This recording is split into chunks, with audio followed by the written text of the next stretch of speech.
Hello friends, welcome back my YouTube channel. आज की इस वीडियो में हम किसी रेक्टेंगल का एरिया एंड पेरीमीटर निकालना सीखेंगे।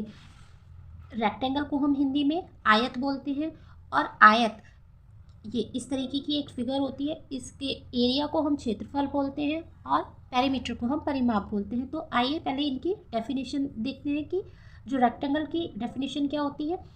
A quadrilateral in which opposite sides are equal and all four sides are 90 degree is called rectangle। एक ऐसा क्वाड्रिलेटरल किसको बोलते हैं जिसकी चार साइड होती है। ऐसा क्वाड्रिलेटरल जिसकी अपोजिट साइड्स क्या होती है, इक्वल होती है। जैसे यहाँ पर देखिए ये फिगर में बना हुआ है, यहाँ पर ये जो अपोजिट साइड्स हैं ये क्या होंगी, इक्वल होंगी। इधर वाली भी इसके इक्वल होगी और जो एंगल बनेंगे यहाँ पर, ये जो चारों एंगल बनेंगे वो क्या बनेंगे, 90 डिग्री के बनेंगे। तो कोई भी एक ऐसी फिगर जिसमें अपोजिट साइड्स क्या होंगी, इक्वल होंगी, तो उसे क्या बोलते हैं, हम रेक्टेंगल बोलेंगे। और उसके जो एंगल होने चाहिए वो 90 डिग्री के होने चाहिए। एक यहाँ पर है, देखिए यहाँ पर जो ये आमने सामने की जो ये साइड्स हैं ये कितनी है, 3 सेंटीमीटर की है और ये वाली कितने की है, 2 सेंटीमीटर की। और एंगल कितने का बना हुआ है, इसमें 90 डिग्री का है। जब भी कभी इस तरीके से हमारे पास कुछ एंगल दिखाए जाते हैं तो उसका मतलब होता है वो 90 डिग्री के एंगल है। अब रेक्टेंगल को हिंदी में क्या बोलते हैं, आयत। ऐसा चतुर्भुज जिसके आमने सामने की भुजाएं बराबर हों तथा चारों कोण 90 अंश के हों, आयत कहलाता है। वही चीज़, आमने सामने की भुजा, मान लीजिए ये इसके सामने की भुजा ये हो गई और इसके सामने की भुजा ये हो गई।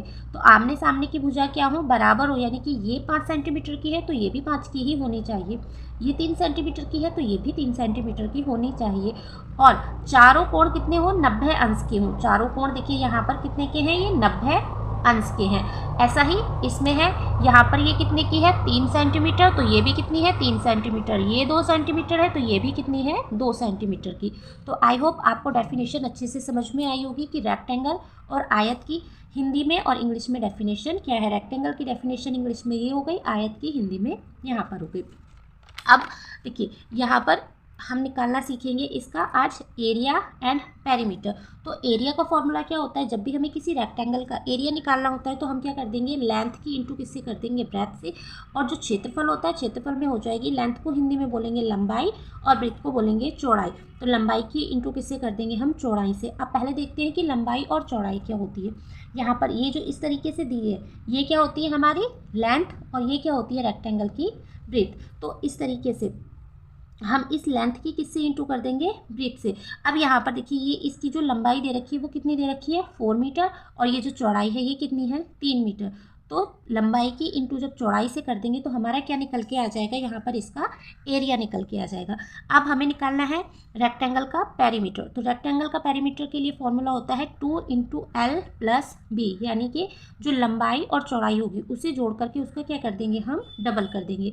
हिंदी में जब हम उसका परिमाप निकालेंगे तो क्या करेंगे, 2 गुणा लंबाई प्लस चौड़ाई, यानी कि लंबाई और इस लंबाई को और चौड़ाई को क्या कर देंगे, जोड़ देंगे और उसकी क्या कर देंगे, 2 से इंटू कर देंगे।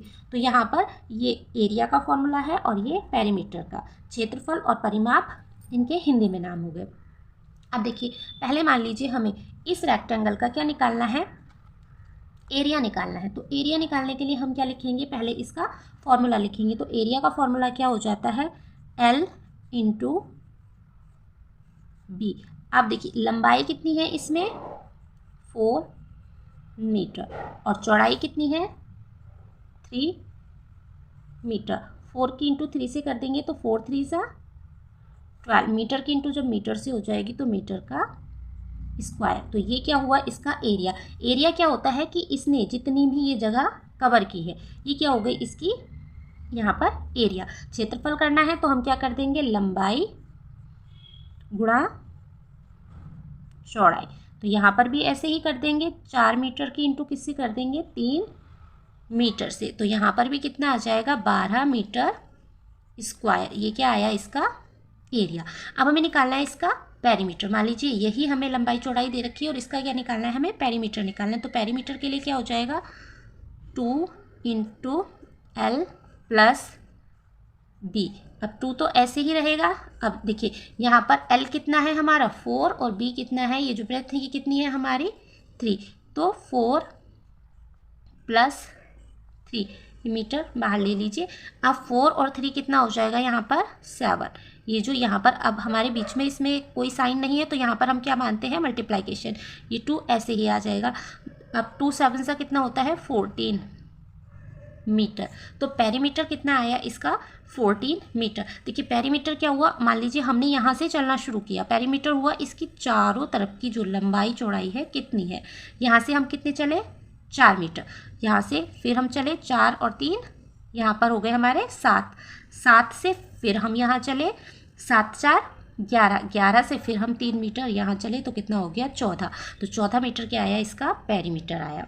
पेरीमीटर मतलब परिमाप, ये चारों तरफ की जो इसकी माप है इसको क्या बोलेंगे हम पेरीमीटर। और एरिया क्या हुआ, इसने जो भी ये जगह कवर की। तो आई होप आपको ये रेक्टेंगल का एरिया एंड पेरीमीटर अच्छे से समझ में आया होगा कि एरिया में क्या होता है। एरिया में हम जो भी फिगर दी होती है, जैसे ये रेक्टेंगल है तो रेक्टेंगल ने कितनी जगह यहाँ पर कवर की हुई है उसे निकालते हैं। और पेरीमीटर में हम क्या निकालते हैं, इसके चारों तरफ की लंबाई चौड़ाई। आई होप आपको अच्छे से समझ में आया होगा। वीडियो अच्छी लगी हो तो लाइक करें, शेयर करें एंड चैनल को सब्सक्राइब करें। Thank you for watching.